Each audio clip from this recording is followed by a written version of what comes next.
কিশোরগঞ্জে 2 সাংবাদিক সহ 3 জনের নামে ডিজিটাল নিরাপত্তা আইনে মামলা করেছেন জেলা প্রশাসক। সোমবার রাতে কিশোরগঞ্জের জেলা প্রশাসক সরওয়ার মুর্শেদ চৌধুরী বাদী হয়ে কিশোরগঞ্জ সদর মডেল থানায় মামলাটি করেছেন। মামলায় 2 সাংবাদিক আকিব হৃদয়, মনোয়ার হোসেন রনি এবং স্থানীয় যুবক মুস্তাফিজুর রহমানকে আসামি করা হয়েছে।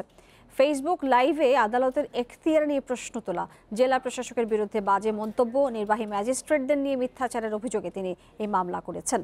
মামলার পর রাতেই উকিলপাড়ার বাসা থেকে সাংবাদিক আকিব হৃদয়কে গ্রেপ্তার করেছে পুলিশ। দুপুরে আদালতে হাজির করা হলে বিচারক তাকে জেলা কারাগারে পাঠানোর নির্দেশ দেন।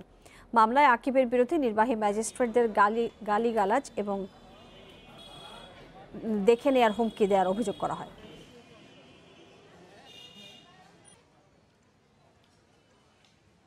জেলা প্রশাসক মহোদয় নিজে বাদী হয়ে একটি ডিজিটাল নিরাপত্তা আইনের একটি মামলা দায়ের করেন, যেখানে 3 জনকে আসামি করেছেন।